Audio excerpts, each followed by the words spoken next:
Louisiana FFA, please help me in welcoming your 2019-2020 State Officer team.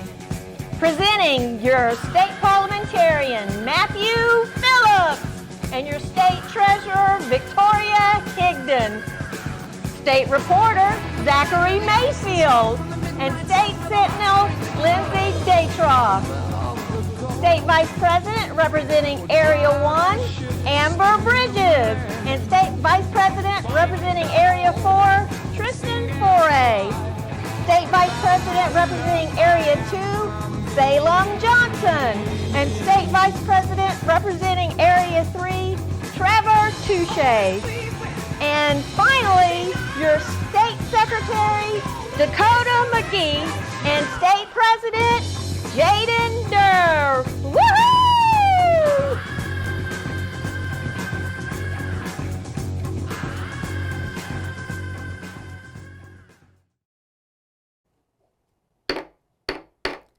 The meeting hall will come to order. We are now holding the 92nd Annual Louisiana FFA State Convention.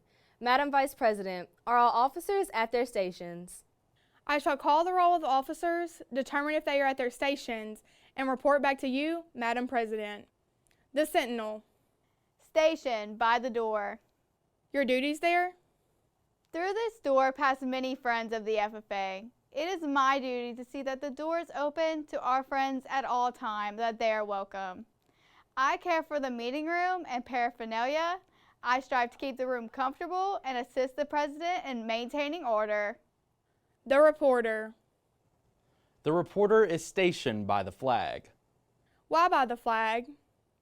As the flag covers the United States of America, so I strive to inform the people in order that every man, woman, and child may know that the FFA is a national organization that reaches from the states of Alaska to the Virgin Islands and from the state of Maine to Hawaii. The Treasurer.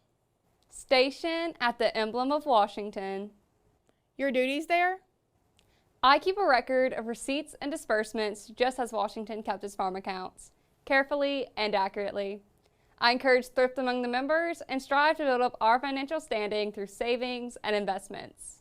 George Washington was better able to serve his country because he was financially independent. The Secretary. Station by the ear of corn. Your duties there? I keep an accurate record of all meetings and correspond with other secretaries wherever corn is grown and FFA members meet. The Parliamentarian. Stationed by a copy of Robert's Rules of Order. Your duties there? I assist the Secretary in maintaining accurate records and answer any and all questions pertaining to parliamentary procedure, which may arise during a business meeting or a session. The Advisor. Here by the owl. Why stationed by the owl? The owl is a time-honored emblem of knowledge and wisdom. Being older than the rest of you, I am asked to advise you from time to time as the need arises. I hope that my advice will always be based on true knowledge and ripen with wisdom. Madam Vice President, why do you keep a plow at your station? The plow is a symbol of labor and tillage of the soil. Without labor, neither knowledge nor wisdom can accomplish much. My duties require me to assist at all times in directing the work of our organization. I preside over meetings in the absence of our President, whose place is beneath the rising sun. Why is the President so stationed? The rising sun is a token of a new era in agriculture. If we will follow the leadership of our President, we shall be led out of the darkness of selfishness and into the glorious sunlight of brotherhood and cooperation. Madam President, all officers are at their stations. Thank you, Madam Vice President. The Secretary will call the roll of members. I am pleased to announce that we have a total of 11,381 members within the state of Louisiana, Madam President. Thank you, Madam Secretary. FFA members, why are we here? To practice brotherhood, honor agricultural opportunities and responsibilities, and develop those qualities of leadership which an FFA membership possess. May we accomplish our purposes. I now declare this meeting duly open for the transaction of business or attention to any matters which may properly be presented. I've always been one to take the opportunity to listen to a history lesson or give one.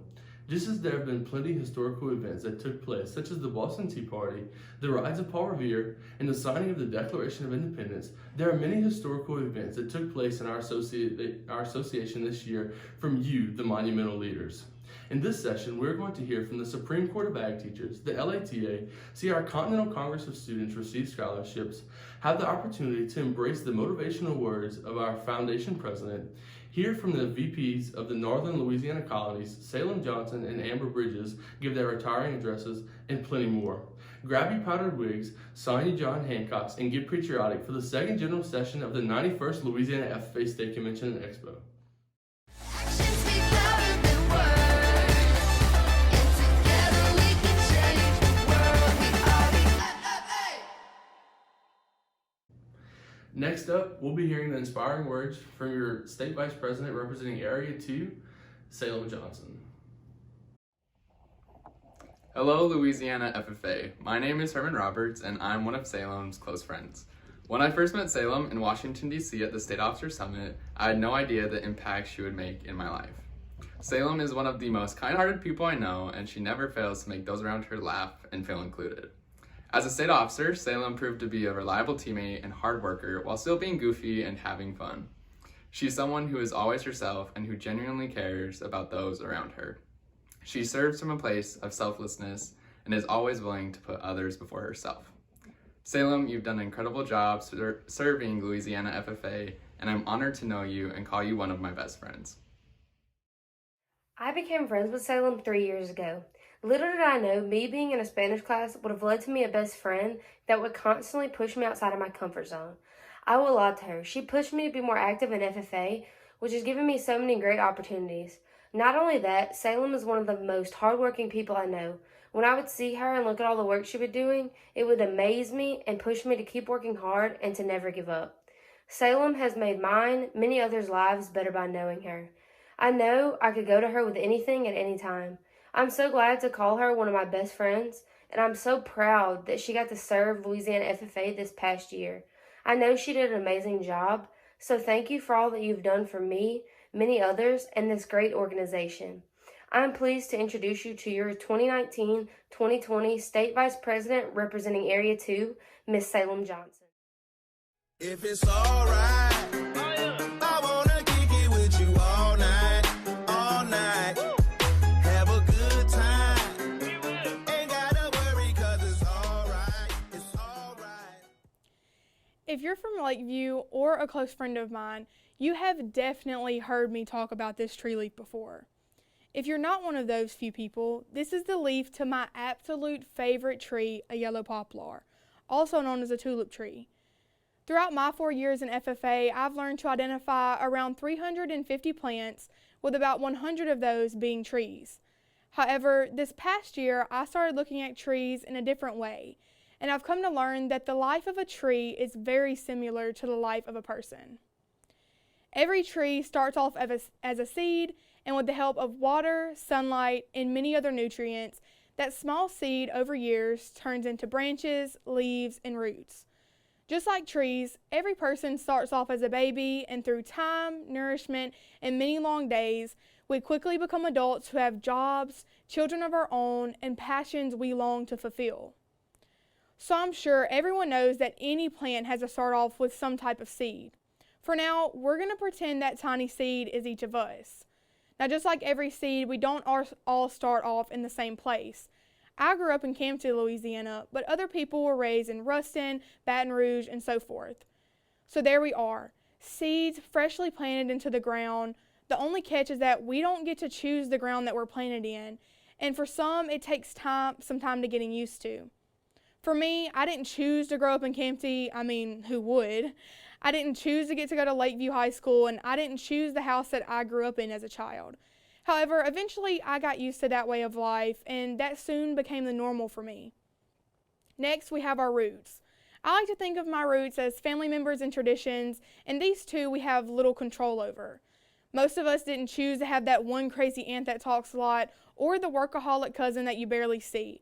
Just like I didn't choose to be in a single-parent household, or only have one sometimes annoying younger brother. But these are the things that I'm used to, and after years, I'm acclimated to my family and their traditions, just like you are with your family. After years, we sprout into small leaves and eventually grow small trunks, and now I'd say all of us look a little bit like this. We now have more elements than just our seeds, soil, and roots. We now have a trunk, branches, and an abundance of leaves. We're bigger than we are before, but we're definitely still growing. And there are specific key nutrients we need in order to keep growing. The first being water. I like to think of water as the opportunities we get throughout our lifetime. It does not rain all the time, but when it does, trees try to soak up as much water as they need to sustain them until it rains again. Now, rain is something we cannot control, but anyone can go to get water from their sink or their water hose to water their plants. Just like we can get unexpected showers or opportunities, but sometimes we don't and may have to make opportunities for ourselves. Throughout my lifetime, I've had the opportunity to join Air Force Junior ROTC, which allowed me to appreciate our military and everything they do. I had the opportunity to film for the Lakeview High School football team, which led me to start filming videos for my YouTube channel. And just about all of us watching this video have had the opportunity to participate in FFA, which led us to making friends, discovering new things, and essentially leading us to watch this very YouTube video.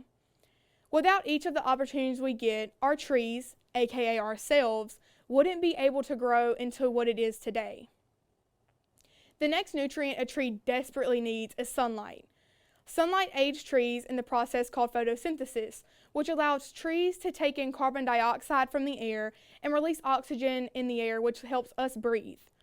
Unlike water, sunlight is something we cannot control, and there are some things in life we can't control either. Maybe it's a family member dying, you not getting say office, or the one we can all relate to, a global pandemic occurring out of nowhere. We can't control these things, but we can control how we react to them. In the wild, if trees do not get enough sunlight to perform photosynthesis, they don't just simply give up and wilt, they make their leaves bigger, which in return gives them more surface area to capture sunlight amidst all the other trees. I was very upset when I found out that my state convention, my graduation, and every single banquet, including my own, I wanted to attend would be canceled and or postponed. Instead of giving up and being sad that the things I had dreamed of for years would not happen on time, I decided to make my leaves bigger. I decided to not stay upset about these things and instead enjoy my not so busy schedule, started learning a new language, and took time to become the person I thought I never had time to become. Biodiversity may not be a nutrient needed for plants, but it is something that plants need in order to survive. The final thing a tree needs is biodiversity, which can be defined as the variety and variability of life on Earth. Just like if all trees were the same, they wouldn't be able to survive. Humans wouldn't be able to survive if we didn't all live to pursue the idea of normality. I'm sure within the past few months during this whole pandemic, all of us have heard the phrase, "I just want everything to go back to normal." Some of us probably said this every single time we talk to our friends and family. At first, this saying didn't really stand out to me because I too wanted things to go back to the way they were in BC, before Corona. However, as time passed on and I started to make my leaves a little bigger by appreciating the time I had in quarantine, I began to ponder on this phrase, which led me to an even bigger question. Why do we yearn to be or to go back to normal? I mean, I'm guilty of it too. From the time I could remember, I always wanted to be normal, live in a normal house, have a normal family, and do normal activities. Although when you think about it, every person's version of normal is different. My version of getting back to normal would be going out to eat with friends, traveling to FFA events, and always planning or looking forward to the next vacation I could take. Your version of normal is probably vastly different than mine, yet still in April you are probably begging to go back to it. But if anything, I don't want to go back to normal or the person I was before this happened. During this trying time, I've connected with unlikely people, have learned to forgive people who didn't apologize to me, and I've made stronger bonds with the people that mean the most to me. After a couple of weeks, I didn't want to go back to the so-called normal everyone else wanted to go back to, and I don't think anyone else should either. We can't grow as people if we are stuck in the facade we all call normal. We can't be unique if all we're trying to do is be our own version of normal. One of my favorite pastors, Stephen Furtick, says that everyone and everything is normal until you start to understand them. I thought my friend Gracie was normal until I got to know her and realized that she loves to play video games and has a passion for helping others. I thought my teammate Jaden was normal until I got to know her and she really likes K-pop and has the same love of road trips that I do.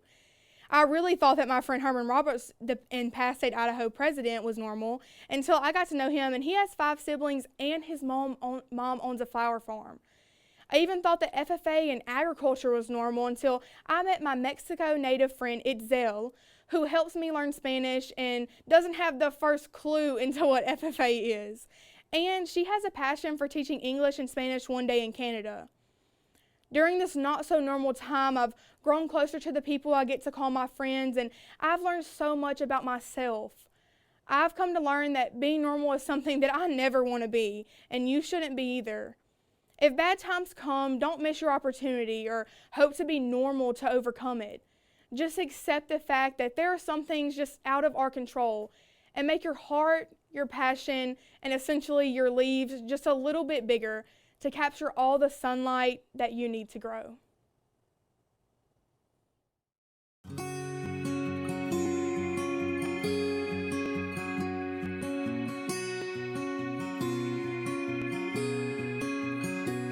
There's a gold frame that sits by the window, and my heart breaks a little more each time I try to picture the memory inside.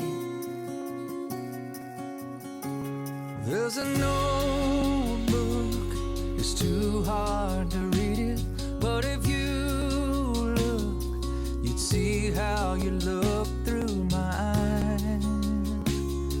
But now one more chapter's gone by, and I know it's time to move on. Even though I'm not ready, I've got to be strong and trust where you're heading. Even though it's not easy, right now the right kind of love is a love that lets go.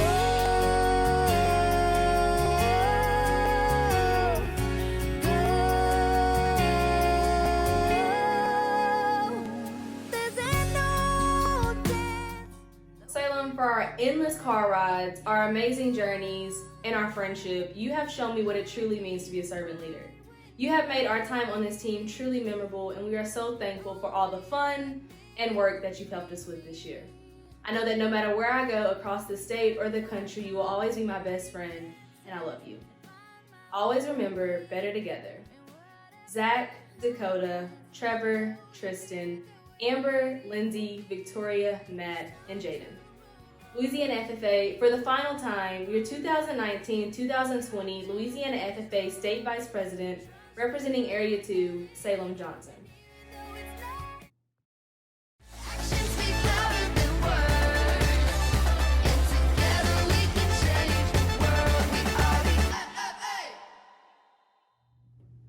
Our ag teachers often can be considered some of the founding members of our passion and dedication to this organization. With their leadership and dedication, we as students would not have the motivation to rewrite the history and make our own stories. Today we have the opportunity to hear greetings on behalf of the Louisiana Ag Teachers Association. I'm honored to give you greetings on behalf of the Louisiana Agriscience Teachers Association at the 91st Annual State FFA Convention. I can remember being in your shoes almost 20 years ago and can't believe I'm still here today. A passion for this organization was ignited and has continued as I see my students lead, grow, and succeed through FFA. Although this year may look a little bit different, every one of you has the power to advocate for agriculture. Worldwide, you are the premier leaders. Take this opportunity and make a difference. Thank you. We'll next be recognizing our retiring ag teachers. These individuals have left a huge mark on the history of our organization and will forever be remembered for the things they've done for agriculture education in the state of Louisiana. Area 1 Richie McDonald, Oak Grove. Paul Lacombe, Minden. Area 2, Benny Bell, Ebarb. Sonny Miller, Negrete. Steve Vines, Winfield. Area 4, Glenn Ellis, French Settlement. Harvey Ray Core, Folsom Junior High. Tommy Peters, 5th Ward Junior.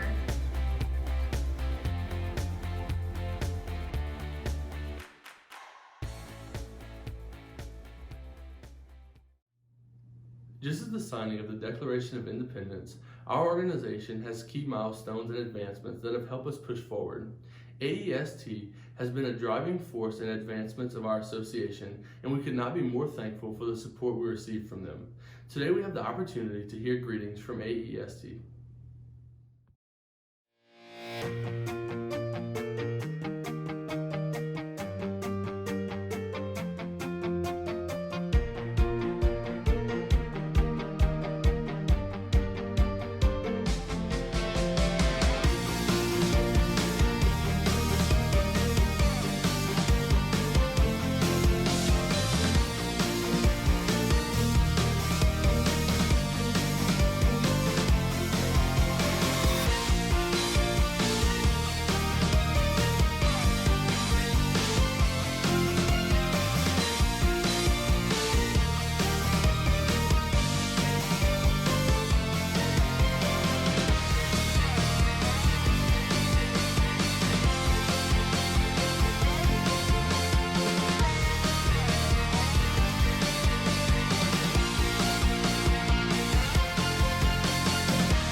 These true patriots were the guiding force and influence within the leadership of our organization.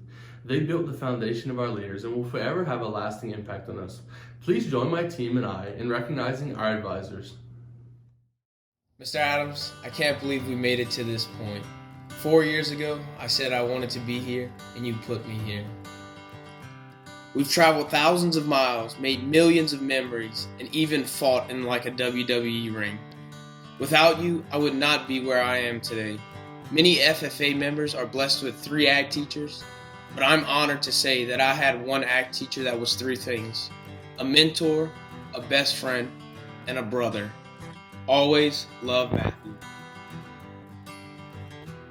Miss Jamie and Mr. Barrett, I don't even know where to begin. I guess I'll start with you, Chief. Thank you for answering all my late night texts about contests, even when it was the night right before. But most importantly, thank you for always making sure I get my McDonald's hash browns before FFA events so I'm not hangry. And now Miss Jamie. Our lunches together were always the highlight of my school days, whether they were good or bad. You were there for me through all the bad grades and silly teenage drama. Y'all made school an unimaginable home for me, and I will always be grateful. Dad, Dr. Neeson, and Mr. Fisher, thank you for growing my great appreciation for agriculture. Without you 3, I would not be who I am, where I am today. Dr. Neeson, or should I say, Mama Duck. Many students always took your wisdom and advice for granted, but I will always remain grateful for you and everything you consistently did for me. You were a wise old owl and one of the greatest things that ever happened to me, and for that, I'm thankful. Dad, wow, an era is coming to a close. Your baby boy is unzipping his jacket for the last time. Although it's coming to an end, the lessons you have taught me will remain with me for the rest of my life. You have guided me through my path in the FFA, and you have shown me what it takes to be a great ag teacher, and I am forever grateful for the time I've spent in your ag department. Mr. Fisher, although I didn't have your class much in high school, I still knew that I could always rely on you for a good meme and joke. I will always remember the good times we had, and I'm glad to have you as one of my FFA advisors.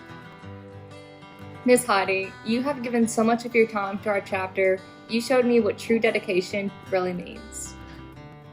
You were a role model that let me see no matter how busy a person may be, they will always make time for what they want to do. Thank you so much for giving me advice in floriculture competitions, and I hope I was able to show my appreciation in return by studying hard for them. Mr. Marino, you first came into our program with excitement and new ideas to implement. You gave me new ways to help grow our chapter, and I would have never been pushed harder or better myself if it wasn't for you. Thank you for giving me new challenges to conquer. Mr. Batto, you are a major part of the reason I am where I am today. You endlessly put work and effort into our program to make it better, which inspires me to have that type of dedication you so often give. You are very realistic, only letting me know that if I personally want to accomplish something, I must take it into my own hands. You've given me the opportunity to do great things, and I hope I was able to show you how thankful I am. Ms. Katz, Mr. Doug, and Ms. Landry, these last 4 years have been a wild ride, and I have no idea where I'd be without you. Ms. Katz, you have had to put up with me since your first day teaching, and I honestly have no idea how you did it. While I often spoke much more than your ideal student, it was pretty much a teacher's nightmare. You always had enough patience to work with me in and out of the classroom. Your advice through this whole college experience, from what class to take, all the way to the secrets of getting around Baton Rouge traffic, has made this transition from high school to college a breeze. From learning contests together to dodging logging trucks, we literally have been through it all. Mr. Doug, this roller coaster started long before you were ever my advisor. You put all your chips on me back when I was in middle school when you put me on your 4-H dairy judging team after only working with me a few times, and your faith has never changed. Thank you for believing in me oftentimes when I never believed in myself. Miss Landry, my ag mom, you truly are what kept me grounded through this entire journey.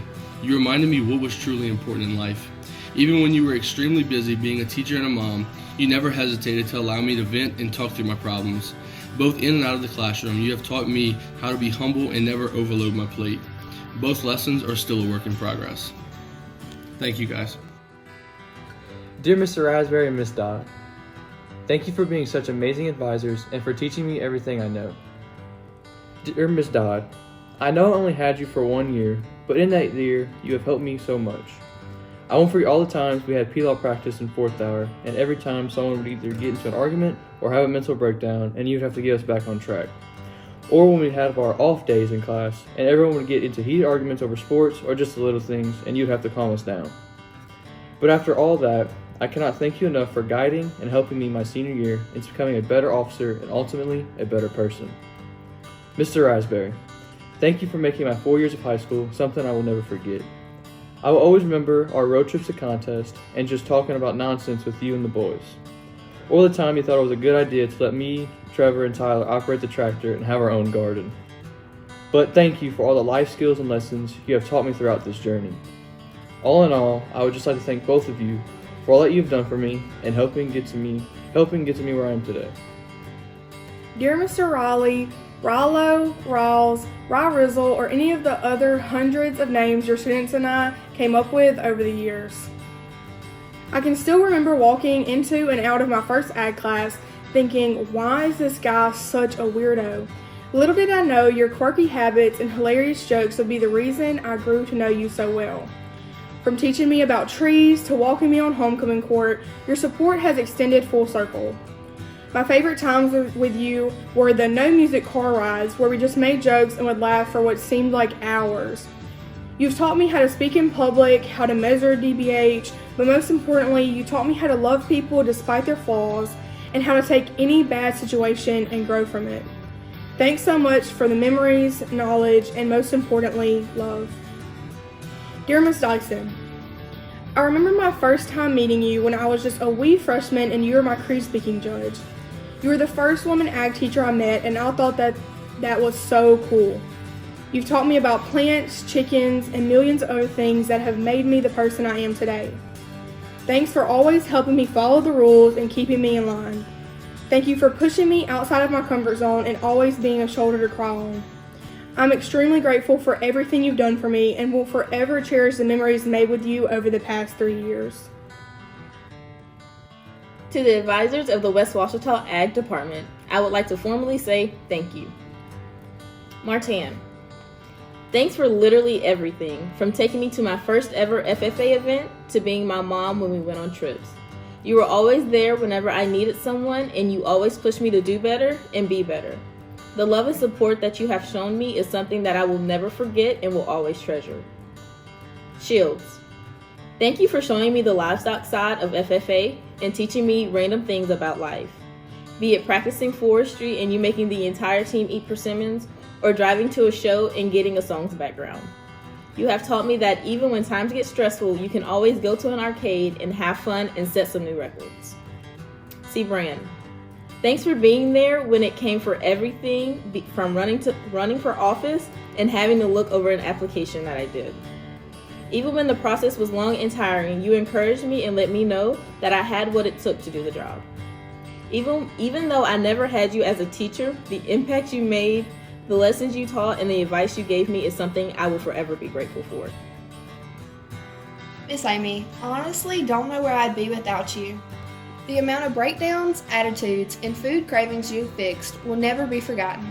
I know that I can be a handful and at times too much to handle, but you have seemed to manage. Thank you for the late night talks, meaningful words of encouragement, and times of support that got me through hard times. I can always count on you to bring me back to reality. Just know, even though I've graduated, I will always be one of your babies. Love, Dakota. Throughout my journey in the FFA, I have had so many advisors that have impacted my career.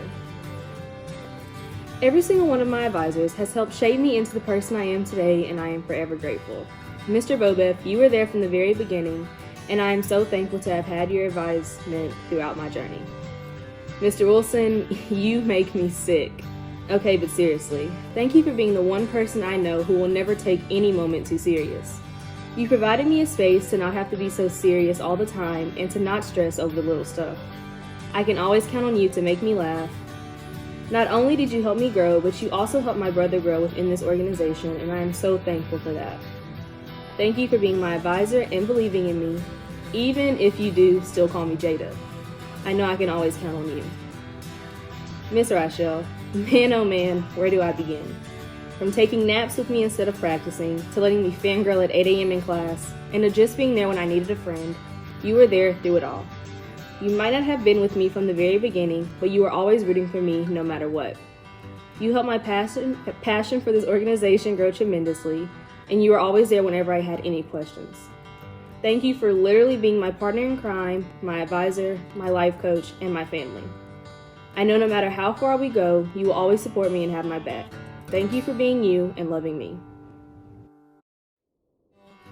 In the end is right.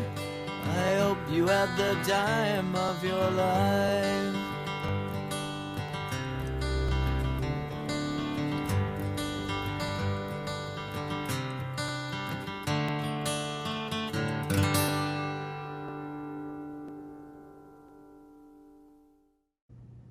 Next up, we'll be hearing the inspiring words from your 2019-2020 State Vice President representing Area 1, Amber Bridges. I was in the 6th grade when I first met Amber Bridges. Even then, I could tell that she was one of those people that change your life. From our first ag trip to our senior prom, Amber has always pushed me to be the best version of myself and has shown me that having confidence is the key to happiness. From having a rolling suitcase as a backpack in high school to painting her nails in the middle of class, Amber has never hesitated to be innovative and completely herself. I'm so grateful for everything we've been through together, and I can't wait for the rest of our dumb plans and late nights together. Thank you for everything you've taught me and for being yourself. Umbrella. We've been friends for so long that the best way to reflect on it is through a few highlights of what we've done through the years. From telling pirate jokes in Johnny's Pizza, to pulling an all-nighter at Nationals with George Lopez, running around West Washita to find super glue for your nails, and even attending our own advisor's wedding together. You can say that we've shared a couple memories, but I would say that I've learned a couple of lessons from Amber just being Amber. You taught me that the only validation you need is from yourself and how to stand up for what you believe in. She demonstrated what it is to be a confident woman. Amber will always be someone I admire and is proud to call my sister. So it is my honor to introduce you for the final time, Amber Bridges, as your Area 1 Vice President. I said, I don't need a motto. Maybe I don't need a debutante. Just be a tough act to follow. You know. How many of us have siblings? Okay, let's get a little deeper. Now I want you to think about who's the oldest. Up next, J. Cole said it best, who's the middle child? All right, now for my favorites, the babies, the youngest, the ones who supposedly get everything they want. I personally relate to the babies. See, my parents, the oldest, the middle of the middle, and then the youngest. Having 4 siblings, it wasn't uncommon for me to be compared to at least one of them, especially since we all practically went to the same schools. But the one sibling I was always compared to was her. We went to the same exact school, so that came with having some of the same teachers. Okay, a little background about us. Her name is Gladys. She was born November 18th. I'm Amber, and I was born November 26th. Between our birthdays, we are exactly 4 years and 8 days apart. That being said, I was always compared to her. I can remember back in my elementary days walking into the office with my mother and the secretary saying that my mother had really sweet girls because I was just like Gladys. If you haven't picked up yet, Gladys is that really sweet girl that gets along with everyone and all the teachers loved her. Well, in a sense, I would like to think I'm like Gladys, but being that person that gets along with everyone is not me. I can remember going into my 3rd grade class on the first day of school, and as I'm sitting in my seat, my teacher comes up to me and my mom, and she starts the conversation up with my mother. And my teacher then goes to mention how she knows that I will be just as sweet and as nice as my sister Gladys. My mom then proceeds to say, I hope she will be. Later that day, I go home, I go to Gladys and tell her about my first day and how my teacher mentioned her to me and Mama. Well, little did y'all know, my teacher never taught Gladys while she was at that school. It had been 2 years since Gladys had gone to that school and 4 since she had been in 3rd grade. So when I was saying that teachers literally loved her, they loved her. But back then, I really didn't worry about being compared to Gladys because she was my older sister. I was that younger sister that always got on her nerves because she wanted to do what her big sister was doing. So being compared never bothered me that much. But in high school, everything began to change. Like I said earlier, Gladys and I are exactly 4 years and 8 days apart. This timing really began to affect me when I went to high school. Gladys graduated from high school in 2015. Well, I started high school in August 2015. That year, Gladys and her name were everywhere. She was on homecoming court, a high-ranking officer in ROTC, and even worked in the office. Well, coming in high school, I knew that I wasn't going to be able to be like Gladys or do the things that Gladys did. Having that mindset, I knew I would have to find me and that I couldn't make it through high school without finding something that would become a part of me. I decided I was going to take the Agriscience class that my school was offering. I took the class because my friends were taking the class and I was hoping to potentially have a class with my friends. Well, considering my luck, we almost had the same teacher, but we didn't have the same hour, aka mission failed. But it was during that first semester of high school that I knew being a part of FFA was something I would continue. I knew that if I stayed, I would find somewhere in something that I wasn't being compared to Gladys in or always being called a young Gladys. If y'all know me, y'all know that I can't just do one thing. I have to be a part of several things because if not, I start getting bored and lazy. So I decided that I was going to join National Honor Society, and for my last 2 years of high school, I was going to do dance line. During the time of me finding things that were my interests, people still wanted me to do what my sister did. I can remember going down with my friend that was in ROTC down to the spaces and the commander asking when and if I was ever going to be like Gladys and join ROTC for 4 years. The closest I got to joining ROTC was my senior year when I needed volunteer hours and I volunteered to do the hurdles with them at a track meets. Those 4 years were the time that I became Amber and not just a younger version of Gladys. During that time, I found who I was and I thought I was just doing things I enjoyed. I never thought that I was doing things that would make people pay attention to me or notice me. So earlier this year, I was requested for a chapter visit because the advisor had some students he wanted me to talk to. Y'all don't know how shocked and surprised I was to find out that I was personally requested by mouth to come talk to students in a new chapter. So the time comes around and I think I'm just going to do a regular chapter visit. I walk into the classroom and the teacher is giving a little rundown about me, where I come from. He mentions how I went to a PW school and that I was able to make the best out of my situation and that I was able to make it very far in this organization. After talking about my experience in FFA, we started talking about my hometown of Calhoun. They were blown away at how green Calhoun was and how it's a small little dot on the map. A little dot that didn't have either a McDonald's or a Domino's. With that discovery, they were found out that Calhoun was not for them. After the visit, I was called aside by the advisor and he said he had 2 students he wanted me to talk to. As I was standing there, the advisor mentioned that this is the organization I made it in, that I was and am exactly like them. My advisors saw something in me, they saw my potential, and they didn't just let it sit.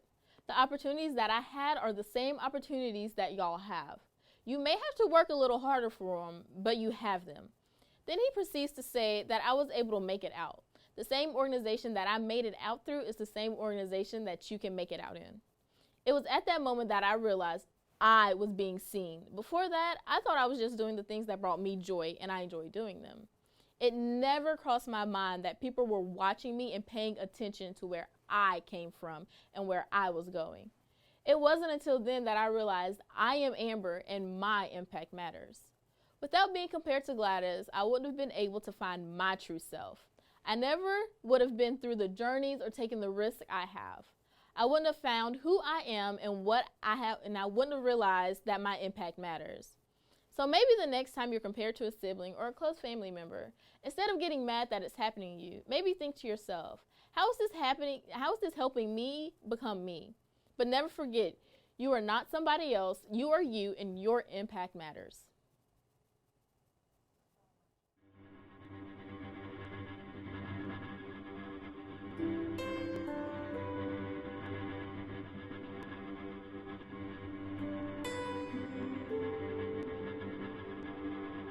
I wanna leave my footprints on the sands of time. Know there was something that meant something that I left behind. When I leave this world, I'll leave no regrets. Leave something to remember so they won't forget I was here.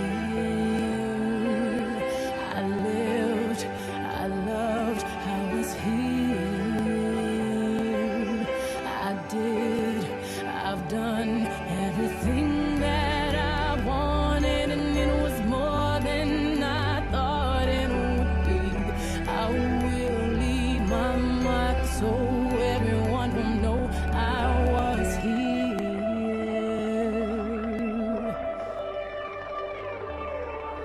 I wanna say I lived each day until I die, and know that I meant something in somebody's life. The hearts I have.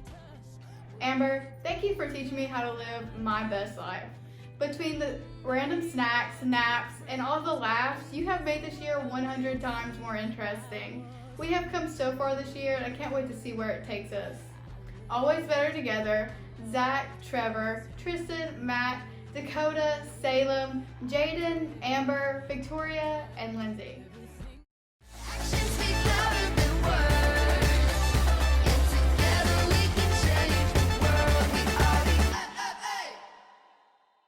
Just as the Founding Fathers laid a strong foundation for the growth of our country, our association is in great hands with the leadership of the Louisiana FFA Foundation Board. Please help me in welcoming the Foundation Board President to give greetings, Mr. Jason Didon. This year has continued to present hurdles that force us all to chart new paths. Helen Keller once wrote, "A bend in the road is not the end of the road unless you fail to make a turn." Hello, I am Jason Didon, Chairman of the Louisiana FFA Foundation, and we are making the turn. On behalf of the Foundation Board, I'd like to welcome you to the first ever virtual Louisiana FFA Convention. For those of you who do not know the makeup and function of the Foundation, I will offer you this brief explanation. The board members are former FFA members, ag industry leaders, and ag educators that are all still living to serve. We are the financial support for the FFA Association that make activities like state convention, awards, CDEs, and LDEs possible. Without the support of donors who were once students just like you, none of these things would be possible. The Louisiana FFA Foundation would like to congratulate the newly elected state and area officers and express that we have high hopes and expect to see some amazing things from this state officer team. I hope you enjoy this convention and good luck with the upcoming year. At this time, we'll be recognizing our fabulous foundation partners.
In this session, we have covered historical milestones for our nation and organization, recognized the supporters of our organization, and congratulated our members on their great accomplishments.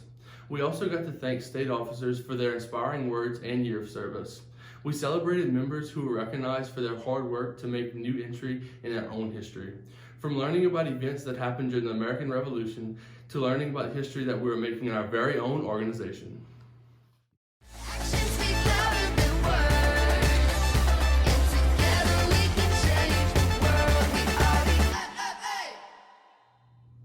Madam Secretary, do you have a record of any business which should now be transacted?